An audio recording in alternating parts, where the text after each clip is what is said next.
আজকাল আনম্যারিড কাপল যারা অল্প বয়সী কলেজে পড়ে কিংবা 18+ যারা রয়েছে তারা অনেক সময় বিভিন্ন আবাসিক হোটেলে যায়। সেখানে পুলিশের রেটের একটা ভয় থাকে তাদের মধ্যে। আদৌ এই রেট কি বৈধ? যারা আনম্যারিড 18+ কাপল এবং সেই 18+এও যারা ইয়াং জেনারেশনের কাপল, তারা যখন একটা হোটেলে যাচ্ছে, যদি লিভিনের মাধ্যমে সন্তানের জন্ম হয় তাহলে সেক্ষেত্রে দায় কার? ভারতীয় সংবিধানে এটিরও একটি ন্যায় বিচার দেয়া আছে। পরকীয়াকে 2018 সালে এটাকে অপরাধমুক্ত বলা হয়েছে, যদি আমি ভুল না করে থাকি। তো এই বিষয়ে কি বলবেন? এটা কি তাহলে পরকীয়া কি বৈধ? পরকীয়া বৈধ। গত 10 আগস্ট 2025-এ মহামান্য শীর্ষ আদালত একটি রায় দিয়েছেন, যেখানে বলা হয়েছে সন্তানের বায়োলজিক্যাল ফাদার যিনি হোক না কেন, সামাজিকভাবে যিনি এখন স্বামী রয়েছেন তাকেই দায়িত্ব নিতে হবে। এই বিষয়ে কি বলবেন? আমি বলবো যে সাথে একাধিক প্রেম করা যেতে পারে? আমি যে মানুষটার সাথে আছি, অনেকে তো টেস্ট ড্রাইভ করার জন্য চায়। তারা প্রকৃতপক্ষে কি আদৌ ভালোবাসে? এই ধরনের সম্পর্কে অনেক ক্ষেত্রে অল্প বয়সী মেয়েদের দেখা যায় কিট টেস্টে ডবল লাইন বা পজিটিভ আসে। এর কি রিস্ক ফ্যাক্টর কিংবা কি বলবেন? অল্প বয়সী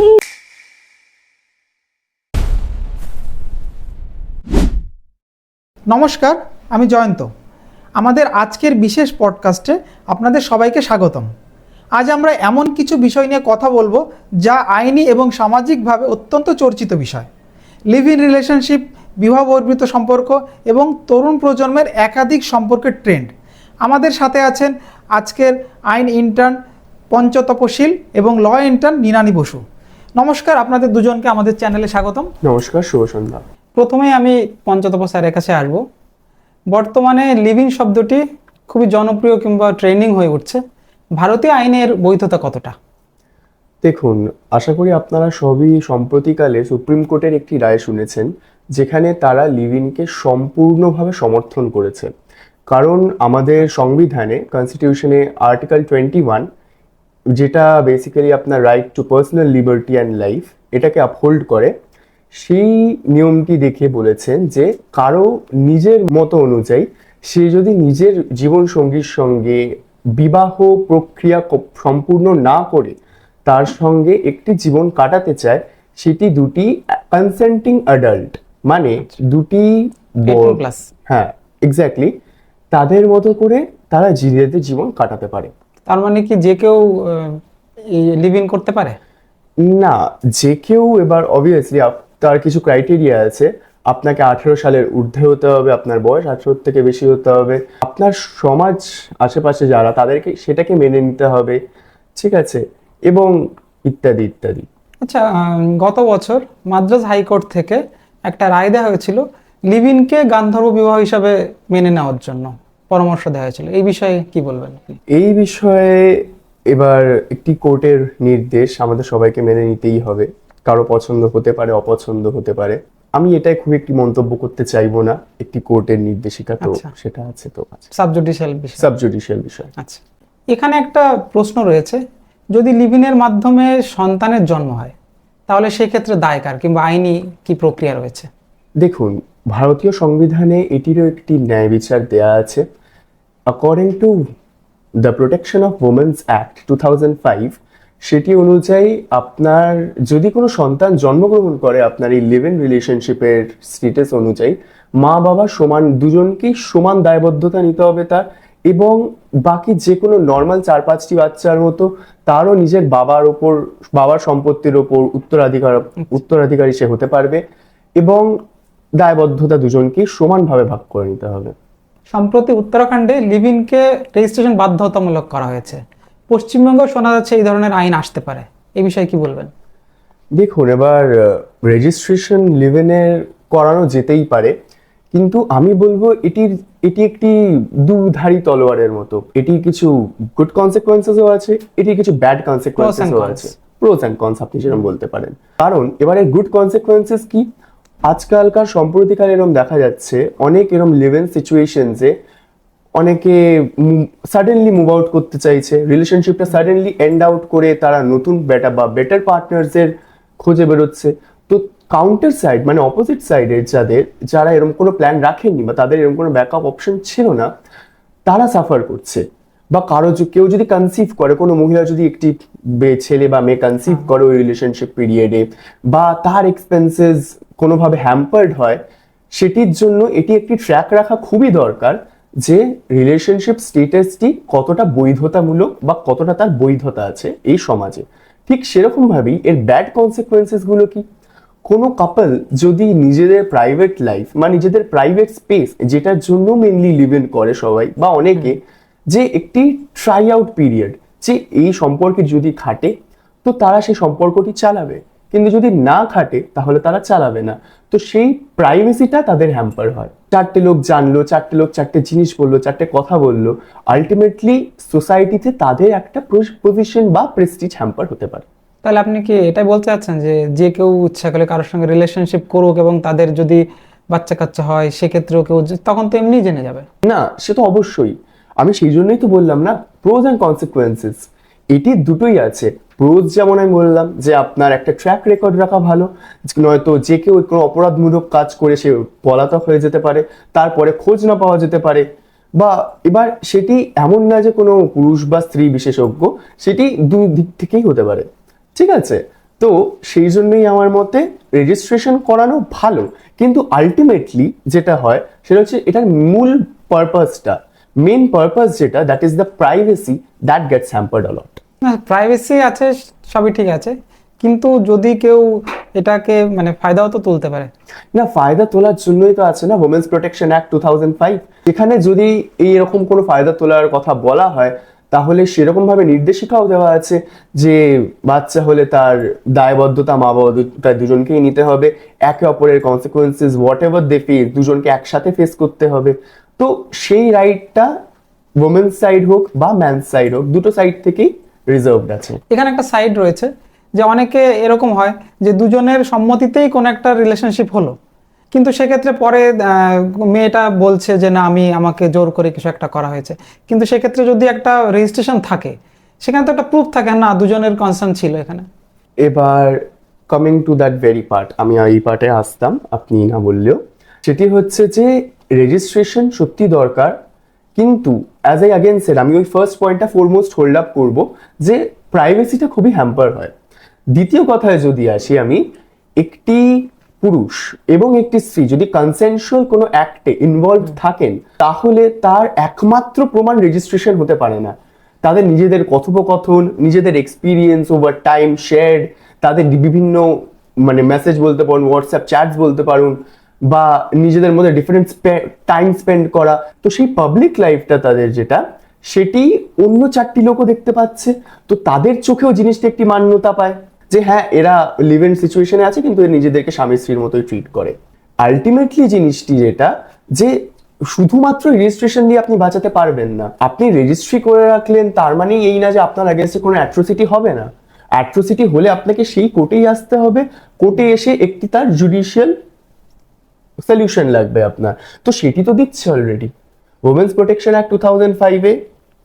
যে কোনো মহিলা এবং পুরুষ তাদের কনসেন্টলি দুজনকেই এই রাইটটা থ্রু দিয়ে বেনিফিশিয়ারি করা হচ্ছে। আপনি যেটা প্রাইভেসির কথা বলছেন, আবার অন্যদিকে বলছেন যে পাড়ার লোক কিংবা আশেপাশের লোকরা তো জানছে এরা একসঙ্গে লিভ ইন করছে, তাহলে প্রাইভেসিটা কোথায় থাকলো? তা আমার যদি গভর্নমেন্ট থেকে একটা রেজিস্ট্রেশন করা হয় যে না এরা দুজন লিভ ইনের মধ্যে আছে 1 বছর কি 2 বছরের জন্য, যাই হোক যে কারণেই হোক, তো সেটাতে তো প্রাইভেসি, তারা তো আর দরজাতে লিখে বলে যাচ্ছে না যে না আমরা রেজিস্ট্রেশন করেছি। এবার রেকর্ড থাকতেই পারে, গভর্নমেন্টের কাছে রেকর্ড অবশ্যই থাকতে পারে, কিন্তু সেই রেকর্ডটি কতটা ভ্যালিডেশন পাচ্ছে, আমরা সম্প্রতিকালে দেখেছি পেগাসাস, হর্স, এরকম ভেরিয়াস আদার ম্যালফাংশনিং সফটওয়্যারের জন্য অনেক ডেটা অনেক জায়গায় লিক করেছে, তো সেটিও একটি ব্যাপার, প্রথম কথা। দ্বিতীয় কথা, প্রাইভেসি বলতে আপনি যদি এরকম ভেবে থাকেন যে আপনি লিভ ইন করবেন এবং 4-5টা আশেপাশের লোক জানতে পারবেন না, সেটা তো হবে না। প্রাইভেসি বলতে তাদের নিজেদের যে বিষয়টি, যে তারা কতটা সময় নিজেদের সঙ্গে কাটাতে চায়, কতটা দিন নিজেদেরকে নিজেরা দিতে চায়, সেইটা প্রাইভেসি। লিভ ইন করলে আপনাকে 4টে লোকের সঙ্গে বাইরে আপনার দেখা হবেই, আপনি আপনার যদি আজকে বাড়িতে থাকেন 4-5টা বাইরের লোক আপনাকে দেখবেই। তো আলটিমেটলি প্রাইভেসি কথাটা মানে আমার এবং আমার পার্টনারের মধ্যে যেই বন্ধুত্বটা বলতে পারেন বা নিজেদের যে সম্পর্কটা বলতে পারেন, সেটা আমাদের প্রাইভেসি। আমরা কি স্টেটাসে আছি, আমরা একটা অফিসিয়াল স্টেটাসও চাইছি না, কিন্তু আমরা নিজেদেরকে অফিসিয়ালি নিজেরা মানছি, সেই প্রাইভেসিটার কথা আমি না, সবই ঠিক আছে। আমি একটা উদাহরণ দিচ্ছি, যেমন ধরুন আপনি 30 মিনিটসের জন্য কোনো একটা আবাসিক হোটেলে গেলেন, সেখানে তো আপনার ডকুমেন্ট দিতে হচ্ছে দুজনকেই। তো যেখানে আমি বছরের পর বছর একসঙ্গে রয়েছি, তাহলে সেই ডকুমেন্টেশন করতে প্রবলেমটা কোথায়? এটা আমি অ্যাজ এ অ্যাঙ্কর হিসেবে আমি কোশ্চেন করছি, মানে আমি জানার জন্য, আমি আইনের ব্যাপারটা বুঝি না, আচ্ছা। নর্মাল আমি কথা বলছি এটা। না, again coming to the same consequences, যে দুজন যদি আজকে কোনো সাম্প্রতিক যে কোনো হোটেল বা হাউজিং এক্সেট্রা এরকম কোথাও থেকে নিজেদের রেজিস্ট্রেশন এই জন্যই করানো হয় যাতে পরে যদি কোনো মিসহ্যাপ, গড ফরবিড, বাট পরে যদি কোনো মিসহ্যাপ হয় বা কোনো অ্যাক্সিডেন্ট বা কিছু যদি হয়, তাদের যেন ট্র্যাক করে পরে খুঁজে বার করে আনা যায়। সেটাই তো না? সেটাই বলছি যে মাত্র 1 ঘন্টা কি 30 মিনিট কিংবা একদিনের জন্য একটা রেজিস্ট্রেশন করতে হচ্ছে, তাহলে আমি বছরের পর বছর যে একটা রিলেশন রাখছি সেটার জন্য তো সেরকম করা উচিত। 1 ঘন্টা 30 মিনিট বা 2 ঘন্টার জন্য আপনি নিজেদের বা কনসেনসুয়াল কোনো অ্যাক্টসে ইনভলভড হলে আপনার সোসাইটিকে কোনো রেসপন্সিবিলিটি বা কোনো অ্যান্সার দিতে হয় না, যেটা আপনাকে বছরের পর বছর যদি একে অপরের সঙ্গে থাকেন, সেটা অবভিয়াসলি 4টে লোক আপনাকে তখন জিজ্ঞেস করবে 30 ঘন্টায় কি করলেন, আপনি 1 ঘন্টায় কি করলেন, কেউ জানতে চায় না। 1 বছর 2 বছর 3 বছর কি করলেন সেটা অবভিয়াসলি লোকে জানতে চায়। স্যার, বিবাহ বহির্ভূত সম্পর্ক বা পরকীয়াকে 2018 সালে এটাকে অপরাধমুক্ত বলা হয়েছে, যদি আমি ভুল না করে থাকি। তো এই বিষয়ে কি বলবেন? এটা কি তাহলে পরকীয়া কি বৈধ? পরকীয়া বৈধ কোনো জায়গাতেই বলেনি, কিন্তু আর্টিকেল 497 যদি আমি খুব ভুল না হয়ে থাকি, সেইটি আইপিসির একটি সেকশন ছিল যেটি পরকীয়াকে ক্রিমিনালাইজ করতো, মানে ওটাকে একটি ক্রিমিনাল অফেন্স হিসেবে ট্রিট করা হতো। সেই সেকশনটি স্ট্রাক ডাউন করেছে সুপ্রিম কোর্ট। সেটির জায়গায় বিএনএসে অন্য আলাদা করে কোনো প্রভিশন দেওয়া হয়নি, কিন্তু ফ্যামিলি কোর্টসে এটি একটি মেজর গ্রাউন্ড ফর ডিভোর্স, এবং অবভিয়াসলি পরকীয়ার আজকেও দাঁড়িয়ে অনেক কনসিকুয়েন্সেস আছে। না, অনেকে ভুল ব্যাখ্যা করে, তো সেই জন্যই সাধারণ হ্যাঁ, ব্যাপারটা জানতে নিশ্চয়ই। চাইছি। স্যার, গত 10 আগস্ট 2025-এ মহামান্য শীর্ষ আদালত একটি রায় দিয়েছেন, যেখানে বলা হয়েছে সন্তানের বায়োলজিক্যাল ফাদার যিনি হোক না কেন, সামাজিকভাবে যিনি এখন স্বামী রয়েছেন তাকেই দায়িত্ব নিতে হবে। এই বিষয়ে কি বলবেন? অ্যাগেন আমি একটি কথা বলবো যে এটি একটি সাবজুডিশিয়াল বিষয়, আমি এখনই এতে কোনো মন্তব্য করব না, কিন্তু আপনি যদি আমার পার্সোনাল ওপিনিয়ন জানতে চান, আমি বলবো যে একটি এক্সট্রা ম্যারিটাল অ্যাফেয়ারের, যেমন আমি একটু আগেই আপনাকে বললাম যে একটি এক্সট্রা ম্যারিটাল অ্যাফেয়ারের যে কনসিকুয়েন্সেস গুলো ব্রিং আউট করে, সেটির মধ্যে একটি হলো এটি যে তার থেকে যদি কোনো সন্তান জন্মগ্রহণ করে, যার সাইড থেকে বা যে বিবাহিত পুরুষ বা স্ত্রী এই এক্সট্রা ম্যারিটাল অ্যাফেয়ারে ইনভলভড, তাকে এটির দায়িত্ব নেওয়া আমার মতে উচিত। কিন্তু মহামান্য আদালত যেই রায় দিয়েছেন না কেন, সেটি নিশ্চয়ই কিছু আমার থেকে অনেক বেশি ভেবে বা অনেক ভালো বুঝে দিয়েছে, তো সেটাকে স্বীকৃতি দেওয়া আমাদের সবার কর্তব্য। স্যার, এখানে আপনি যেমন আপনার পার্সোনাল ওপিনিয়নটা বললেন, আমিও একটা আমার পার্সোনাল কোশ্চেন করি যে এর ফলে এর ভুল ব্যাখ্যা হবে না তো? মানে অর্থাৎ এরকম হতে পারে যে কোনো মানুষ কারোর সঙ্গে কোনো অ্যাফেয়ার করে সেটাকে তার হাজবেন্ডের উপর চাপিয়ে দেবে না তো? দেখুন, এবার আপনার মনে যে শঙ্কাটা আছে, আমার মনেও সেম শঙ্কাটাই আছে যে হ্যাঁ, পরে গিয়ে এরকম একটা প্রেসিডেন্ট যদি সেট হয়ে যায়, তাহলে পরে এই প্রেসিডেন্টটা ধরেই আরো অনেক ভুল কাজ সমাজে হতে পারে। কিন্তু একটি জিনিস জানতে হবে, law is always a very dynamic field, ঠিক আছে? স্ট্যাটিক নয়, সময়ের সাথে সাথে নিজেকে সেটা পাল্টায় এবং পরেও পাল্টাবে। তো এমন ক্রাইম বা অফেন্স যদি হয়ে থাকে সোসাইটিতে, যেটি একটা লার্জ স্কেল সোসাইটিকে এফেক্ট করছে, তাহলে নিশ্চয়ই পরে এর বিরুদ্ধেই আবার মহামান্য আদালত নিজেই রায় দেবেন। যেমন এখানে 498-এরও অপব্যবহার করা হচ্ছে, বিভিন্ন অভিযোগ আসছে, তো এটা এই ক্ষেত্রেও তো সেটা হতে পারে। এই ক্ষেত্রে অবভিয়াসলি নিশ্চয়ই সেটা হতে পারে, কিন্তু সেরকম অ্যাডিকুয়েট প্রমাণ বা সেরকম তথ্য সাপেক্ষ প্রমাণ যদি সে রাখতে পারে, সে যদি আদালতের কাছে যায়, সে নিশ্চয়ই ন্যায় পাবে। কারণ আমি আপনাকে যেমন বললাম, লটি একটি বিশাল ডাইনামিক ফিল্ড, স্ট্যাটিক না, সময়ের সাথে সাথে নিজেকে পাল্টাতে থাকে। প্রত্যেকটি কেসের ভ্যালু, ওপিনিয়ন আলাদা হয়, এবং আলাদা আলাদা ফ্যাক্টস, আলাদা আলাদা তথ্য সাপেক্ষ প্রমাণ মাথায় রেখেই কিন্তু একজন বিচারক রায় দেন। তো এই বিষয়েও যদি এরকম কোনো প্রেসিডেন্ট সেট হয়ে থাকে, সেটিকে তখনই অবজ্ঞা করা হবে যখন ফ্যাক্টস আলাদা হবে কেসে। অসামান্য ব্যাখ্যা স্যার, কারণ আপনি শুধুমাত্র আইনের ছাত্র হয়ে শুধু আইনের ব্যাপারটা বললেন, আপনার পার্সোনাল ওপিনিয়ন প্লাস এর সঙ্গে সোশ্যাল যে ব্যাপারটা রয়েছে, দুটোরই মেলবন্ধন সৃষ্টি করলেন। তো এবার আমরা ম্যাডাম নিনানি বাসুর কাছে আসবো। অবশ্যই অসংখ্য ধন্যবাদ আপনাকে। Thank you. বর্তমানে ডেটিং অ্যাপ বা সোশ্যাল মিডিয়ার যুগে অল্প বয়সীদের মধ্যে একই সাথে একাধিক রিলেশনশিপে জড়ানোর একটা প্রবণতা দেখা যাচ্ছে। একজন তরুণ আইনজীবী হিসাবে এবং একজন সমাজের মানুষ হিসাবে আপনি এটাকে কিভাবে দেখছেন? এটাকে আমি দেখছি মানুষের কাছে যেরকম প্রচুর অপশন দিয়ে দিলে তারা কনফিউজ হয়ে যায় কোনটা ছেড়ে কোনটা নেবে, এই ক্ষেত্রটাকেও আমি সেমই দেখছি। কারণ আগে এই সোশ্যাল মিডিয়ার যুগের আগে মানুষ যখন একে অপরকে ভালোবাসতো তখন তারা একটা গ্র্যাজুয়াল প্রসেসে ভালোবাসতো। হুট করে একদিনে দেখলাম তার প্রোফাইল সোয়াইপ করলাম, তাকে দেখলাম, ভালো লেগে গেল, চিঠি পাঠাতো এক সপ্তাহ হাতে পরে লেখা যেত। চিঠি পাঠাতো, সেই চিঠি আসতো, তখন ল্যান্ডলাইন ছিল, বাড়িতে যাতে কলটা বাবা মা না ধরে বা গুরুজনরা না ধরে সেটার ভয় থাকতো। ফার্স্টে দুটো মিস কল, তারপর ফার্স্টে দুটো মিস কল, এসটিডি বুথে গিয়ে পকেট মানি যেটা জমাতো তারা সেটাকে নিয়ে গিয়ে এসটিডি বুথে গিয়ে খরচা করে কথা বলা, এবং তাদের এত ঘন ঘন মিলন বা দেখাটা হতো না। তাদের মনে একটা ইমোশন যেটাকে বলে, ইমোশনটা তারা চেপে রাখতো, তাই তাদের ভালোবাসা আরো বাড়তো এবং কথা হতো। মানে তাদের তো প্রতিদিন এখন ওই রাত মানেই যে ফোন করে কথা, সেটা তো হতো না।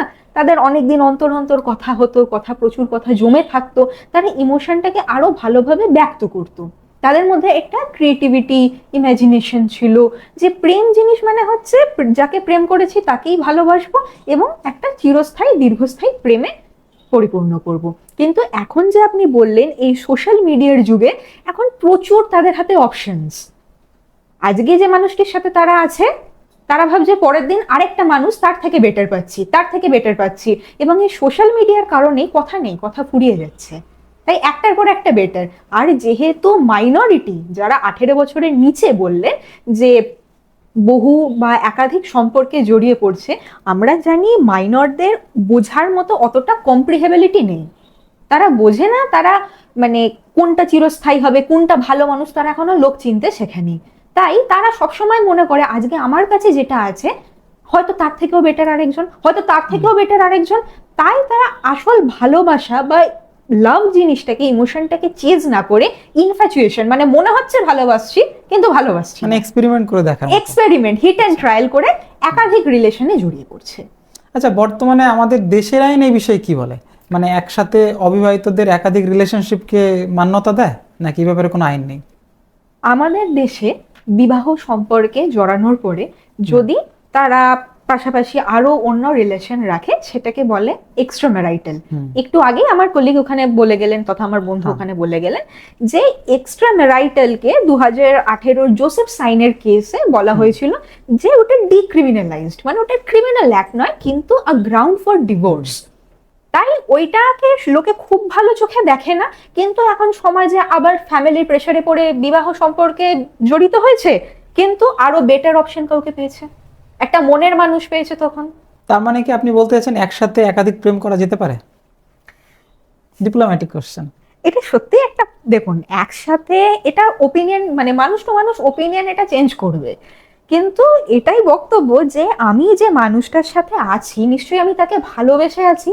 ভালোবাসা নিশ্চয়ই জল নয় যে একটুখানি সম্পর্ক গরম হলো বা ঠান্ডা হলো সেটা বরফের মতো জমে গেল বা উড়ে গেল। ভালোবাসি যদি কোনো একটা মানুষকে, তাহলে আমার তো মনটা তাকে দিয়েছি, আমার তো একটা মনের ব্যাপার, তাহলে আমি তাকেই ভালোবাসছি। যদি আমাদের দুজনের বা আমি বা আমার পার্টনারের মধ্যে তৃতীয় ব্যক্তি আসে, তার মানে আমি আমার পার্টনারকে কোনোদিন অতটা ভালোই বাসতে পারিনি। না, অনেকে তো টেস্ট ড্রাইভ করার জন্য যায়, আপনি বললেন তো। হ্যাঁ, যারা টেস্ট ড্রাইভ করার জন্য যায় তারা প্রকৃতপক্ষে কি আদৌ ভালোবাসে? তাদের কাছে ভালোবাসার সংজ্ঞাটা কি? তাদের কাছে ভালোবাসার সংজ্ঞা মানে কিছুদিন সমসাময়িক প্রকালের জন্য আমি একটা মানুষের সাথে ঘুরবো, গঙ্গার ঘাটে বসে দু কাপ চা ভালোবাসা খাবো। প্রুভ করতে চাইছি না, না, আমি এখানে সোশ্যাল মিডিয়া অ্যাপসে যেটা হচ্ছে সেই বিষয় বলছি। না, সেটার এখানে কারণে আসি যে আমি যে মানুষটার সাথে আছি তার সাথে আমার কথা শেষ হয়ে গেছে, আমার তাকে এখন একঘেয়ে লাগছে, তাকে আমার আর ভালো লাগছে না, আমি আরো একটা ভালো বেটার অপরচুনিটি পেয়েছি, একটা ভালো মানুষ পেয়েছি যে আমাকে ভালোবাসবে। তাহলে কি আমি সত্যি আগের যে মানুষটি ছিল তাকে ভালোবেসেছিলাম? এটাই হচ্ছে এর পেছনে কি কোনো আইনি কোনো ফাঁদ লুকিয়ে রয়েছে কিংবা কোনো ক্রিমিনাল অ্যাক্টিভিটিস হতে পারে? না, এগুলোতে ক্রিমিনাল অ্যাক্টিভিটিস যদি আপনি বলেন, বিয়ের পরে বা বিয়ের আগে অনেক সময় কি হয়, হিউম্যান ট্রাফিকিং এর যে সার্কেলটা, মানুষ পাচার বা ছোটখাটো, এখন বাচ্চা মেয়ে কেন, এখন বাচ্চা ছেলেরাও পাচার হচ্ছে, এই ট্রাফিকিং এর একটা বিরাট হাত আছে। পস্কো অ্যাক্ট পক্সো অ্যাক্ট যদি আপনি দেখেন, ওখানে দেখবেন যে মাইনর, আর স্পেশালি এটা মাইনরদের ক্ষেত্রে হয়, যদি কোনো মেজর 18+ ছেলে কোনো মাইনর মানে 18 নিচে কোনো মেয়েকে সেক্সুয়ালি হ্যারাস করে, তাহলে ওটা পক্সো অ্যাক্টের আন্ডারে পড়ছে। এটা কিন্তু অল্প বয়সীদের কথাই তো জিজ্ঞেস হ্যাঁ, করছি। অল্প বয়সীদের কথাই যদি বলেন, এবার যদি দুজন অল্প বয়সী মিলে হুম। সেটাকে ক্যারি আউট করে কোনো সেক্সুয়াল ইন্টিমেসি, তাহলে সেটা পক্সো অ্যাক্টের আন্ডারে পড়বে বলে আমার তো সাধারণত জানা নেই। হয়তো তাদের জুভেনাইল ট্রায়াল হবে, কিন্তু পক্সো অ্যাক্টের আন্ডারে পড়বে কিনা জানা নেই। এই ধরনের সম্পর্কে অনেক ক্ষেত্রে অল্প বয়সী মেয়েদের দেখা যায় কিট টেস্টে ডবল লাইন বা পজিটিভ আসে। হুম, এর কি রিস্ক ফ্যাক্টর কিংবা কি দেখুন, বলবেন? অল্প বয়সী, এই যে এক্ষুনি আপনি বললেন অল্প বয়সী বা মাইনরিটি, তারা এখন জীবনটা কতটুকুই বা দেখেছে, তারা মানুষ চিনতেও শেখেনি। দুদিন এসে কেউ ভালো কথা বললে, এবং মেয়েদের স্পেশালি এটা হয় যে তাদের সাইকোলজিক্যাল নিড, মানে মানসিক, তাদেরকে যাই ভালোবাসবে, যে পুরুষ যে তাদেরকে কেয়ার দেবে, মেয়েটি সেই পুরুষের জন্য সব করতে পারে, অধিকাংশ মহিলারা, যদিও বা তার মধ্যে এক্সেপশনস আছে। এবার যে মহিলারা বা যে মেয়েরা মাইনর বা ছোট, তাদেরকে যে পুরুষ খুব ম্যাচিওরড ওয়েতে সাইকোলজিক্যাল নিড, সাইকোলজিক্যাল কেয়ারটা ফুলফিল করছে, এবং তার বিনিময়ে তার থেকে যে ফিজিক্যাল ইন্টিমেসিটা চাইছে তার স্বার্থে, তখন মেয়েটা বুঝতে পারছে না যে সেটা ভালোবাসা না প্রলোভন। সেই কারণে এখন ওই যেটা বললেন যে কিটে ম্যাক্সিমাম সময় পজিটিভ দেখা যাচ্ছে। আপনার এই কথার উত্তর ধরেই আর একটা কোশ্চেন আমি আপনাকে করি। আজকাল আনম্যারিড কাপল যারা অল্প বয়সী কলেজে পড়ে কিংবা 18+ যারা রয়েছে, তারা অনেক সময় বিভিন্ন আবাসিক হোটেলে যায়। সেখানে পুলিশের রেটের একটা ভয় থাকে তাদের মধ্যে। আদৌ এই রেট কি বৈধ, নাকি পুলিশকে আদৌ এরকম রেট করতে পারে?